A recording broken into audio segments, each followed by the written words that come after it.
am happy to join with you today in what will go down in history as the greatest demonstration for freedom in the history of our nation.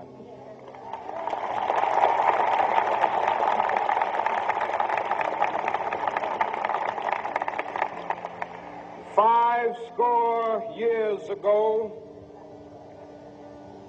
a great American in whose symbolic shadow we stand today signed the Emancipation Proclamation. This momentous decree came as a great beacon light of hope to millions of Negro slaves who had been seared in the flames of withering injustice. It came as a joyous daybreak to end the long night of their captivity. But 100 years later, the Negro still is not free. 100 years later, the life of the Negro is still sadly crippled by the manacles of segregation and the chains of discrimination. 100 years later, the Negro lives on a lonely island of poverty in the midst of a vast ocean of material prosperity. 100 years later,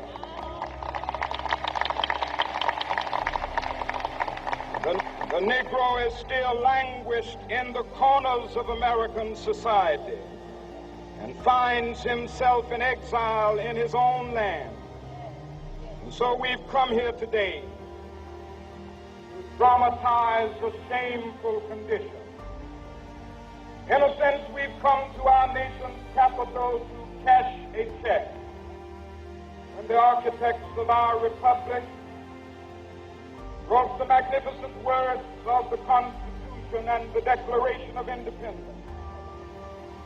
They were signing a promissory note to which every American was to fall heir. This note was a promise that all men, yes, black men as well as white men, would be guaranteed the unalienable rights of life, liberty, and the pursuit of happiness. It is obvious today that America has defaulted on this promissory note insofar as her citizens of color are concerned. Instead of honoring this sacred obligation, America has given the Negro people a bad check, a check which has come back marked insufficient funds.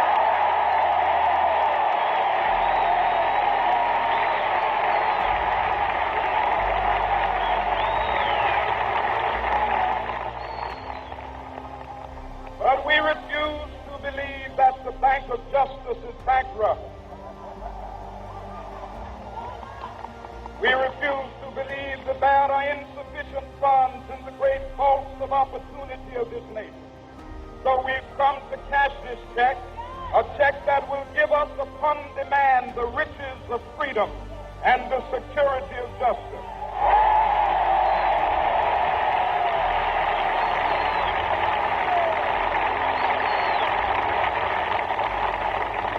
We have also come to this hallowed spot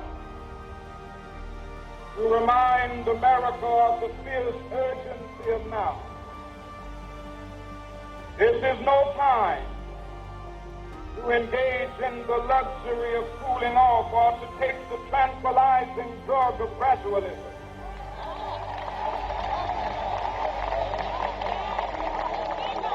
Now is the time to make real the promises of democracy. Now is the time to rise from the dark and desolate valley of segregation to the sunlit path of racial justice. Now is the time to lift our nation from the quicksands of racial injustice to the solid rock of brotherhood. Now is the time to make justice a reality for all of God's children. It would be fatal for the nation to overlook the urgency of the moment. This sweltering summit of the Negro's legitimate discontent will not pass until that is an invigorating autumn of freedom and equality. 1963 is not an end, but a beginning. Those who hope that the Negro needed to blow off steam and will now be content will have a rude awakening if the nation returns to business as usual.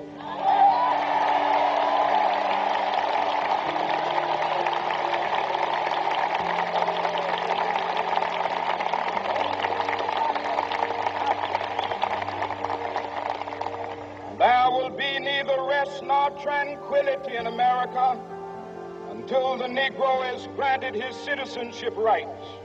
The whirlwinds of revolt will continue to shake the foundations of our nation until the bright day of justice emerges. But that is something that I must say to my people who stand on the warm threshold which leads into the palace of justice. In the process of gaining our rightful place, we must not be guilty of wrongful deeds.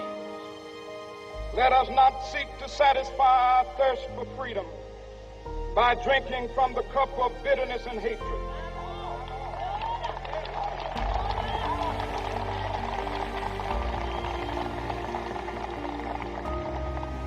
We must forever conduct our struggle on the high plane of dignity and discipline. We must not allow our creative protests to degenerate into physical violence. Again and again, we must rise to the majestic heights of meeting physical force with soul force. The marvelous new militancy which has engulfed the Negro community must not lead us to a distrust of all white people. For many of our white brothers, as evidenced by their presence here today, have come to realize that their destiny is tied up with our destiny.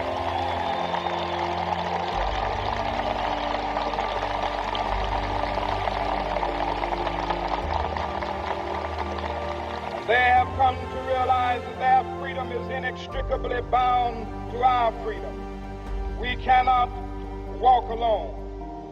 And as we walk, we must make the pledge that we shall always march ahead. We cannot turn back. There are those who are asking the devotees of civil rights, when will you be satisfied? We can never be satisfied as long as the Negro is the victim of the unspeakable horrors of police brutality. We can never be satisfied as long as our bodies, heavy with the fatigue of travel, cannot gain lodging in the motels of the highways and the hotels of the cities.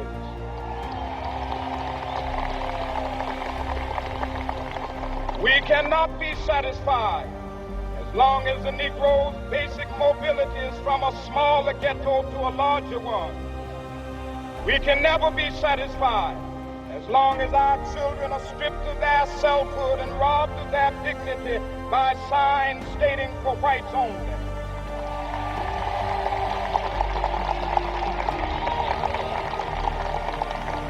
We cannot be satisfied as long as a Negro in Mississippi cannot vote and a Negro in New York believes he has nothing for which to vote.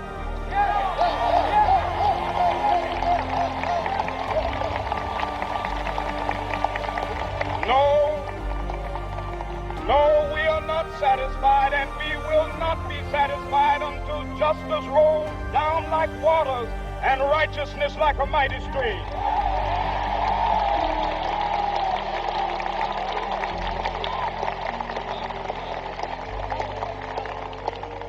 I am not unmindful that some of you have come here out of great trials and tribulation. Some of you have come fresh from narrow jail cells.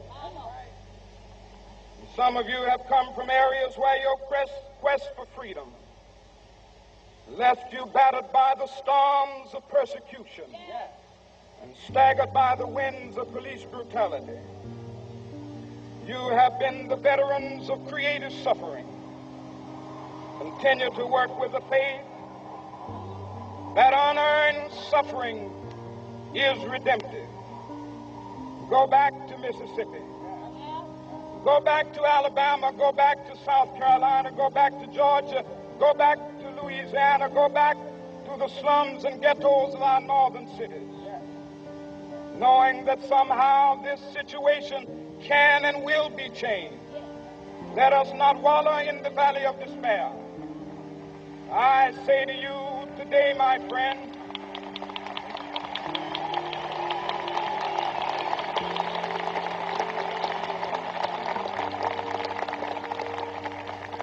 so even though we face the difficulties of today and tomorrow, I still have a dream.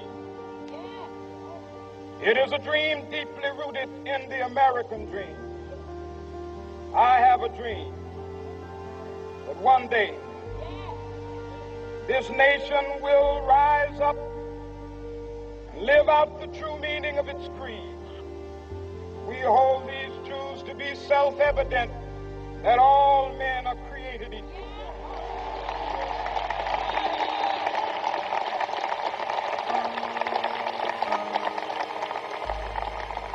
I have a dream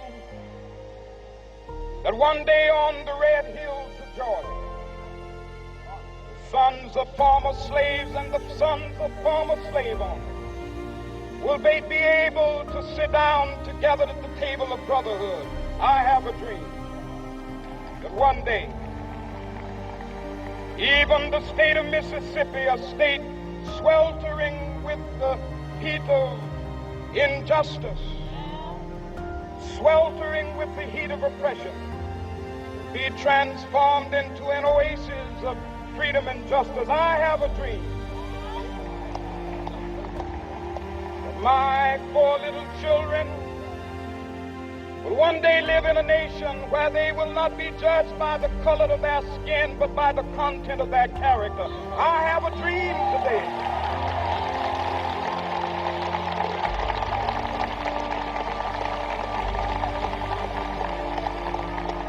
I have a dream that one day down in Alabama, with its vicious racists, with its governor having his lips dripping with the words of interposition and nullification, one day right there in Alabama, little black boys and black girls will be able to join hands with little white boys and white girls as sisters and brothers. I have a dream today.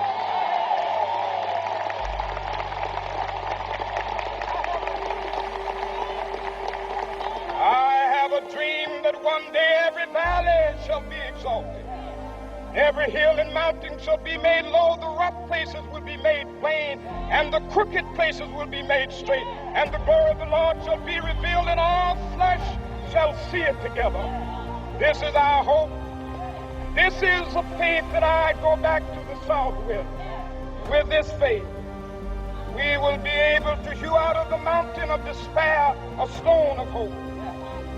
With this faith, we will be able to transform the jangling discords of our nation into a beautiful symphony of brotherhood.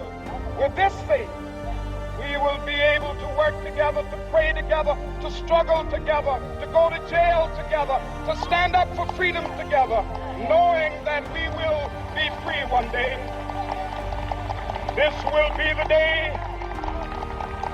This will be the day when all of God's children be able to sing with new meaning, my country, tears of thee. Sweet land of liberty, of thee I sing. Land where my fathers died, land of the pilgrim's cry. From every mountainside, let freedom ring. And if America is to be a great nation, this must become true. And so let freedom ring. From the prodigious hilltops of New Hampshire, let freedom ring. From the mighty mountains of New York, let freedom ring. From the heightening Alleghenies of Pennsylvania, let freedom ring. From the snow-capped Rockies of Colorado, let freedom ring. From the curvaceous slopes of California. But not only that, let freedom ring from Stone Mountain of Georgia. Let freedom ring from Lookout Mountain of Tennessee. Let freedom ring from every hill and molehill of Mississippi, from every mountainside. Let freedom ring, and when this happens, when we allow freedom ring, when we let it ring from every village and every hamlet, from every state and every city, we will be able to speed up that day when all of God's children, black men and white men, Jews and Gentiles, Protestants and Catholics, will be able to join hands and sing in the words of the old Negro spiritual, free at last, thank God Almighty, we are free at last.